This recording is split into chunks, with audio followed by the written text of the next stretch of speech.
Եվ դրանք շատ հաճախ չէ, որ լուսաբանվում են։ Հոգևորականներին անդրադառնանք 8 տարի է,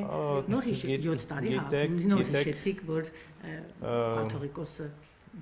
նման գործընթացները ըստ տրամաբանության են գալիս օրակարգ։ Եվ երբ որ մյուս հարցերը իրենց լուծումներն են ստանում կամ ընթացքում են լինում, առաջանում են նաև նման խնդիրներ։ Եկեղեցու հետ կապված մենք նախկինում էլ, հատկապես վերջին տարիներին էլ ասել ենք, որ երբ որ եկեղեցին որոշակի գործընթացներ է անում միջամտելու քաղաքական գործընթացներին, երբեմն պետք է նաև պատրաստ լինել, որպեսզի նրան, որ այլ հարցադրումներ կհնչեն քաղաքական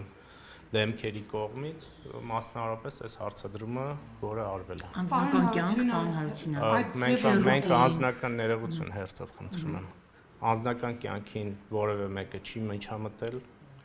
անձնական կյանքի հետ կապված բոլոր հարցադրումները արվել են նույն ինստիտուտի եկեղեցու ինստիտուցիոնալ տրամաբանության մեջ, տվյալ դեպքում կուսակրոնության ինստիտուտի վերաբերյալ, եւ հարցադրումները շարունակում են մնալ միայն այդ տրամաբանության մեջ։ Արդյոք վարչապետի բարձրացած հարցերը ստանալու են իրենց պատասխանները, դրական թե բացասական, այո կամ ոչ։ Հարաբերվելու այդ ձևը չի վնասում եւ եկեղեցուն, նրա կառույցին ընդհանրապես եւ հենց պետության հեղինակությանը, այլ ձև չկա հարաբերությունների բացման։ Մենք կարծում ենք, որ այդ պատասխանների հարցերը միայն առողջացնելու են եկեղեցին որպես ինստիտուտ։ Իսկ եթե չլինի պատասխան, պարոն Հարությունյան, ինչ է լինել, այսինքն իշխանությունը ինչ քայլերի կդիմի, չի պատասխանում հիմա եկեղեցին։ Ըստ էության այն քայլերի շրջանակում, որը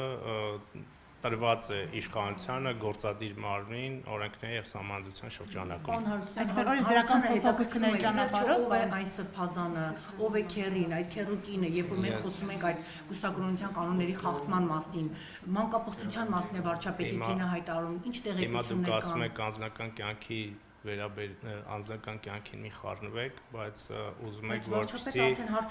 անուններ հնչեցվեն, ես չգիտեմ եւ չեմ էլ ուզում որևէ մեկի անձնական կյանքին խառնվել։ Այսինքն սա արշավը կոնկրետ եկեղեցու դեմ, թե որոշ հոգևորականների, որոնցից կարծում եմ իմ գործընկերները ձեզ 1000, հիմա ես 1001 անգամ կասեմ, որ եկեղեցու դեմ որևէ գործընթաց չկա։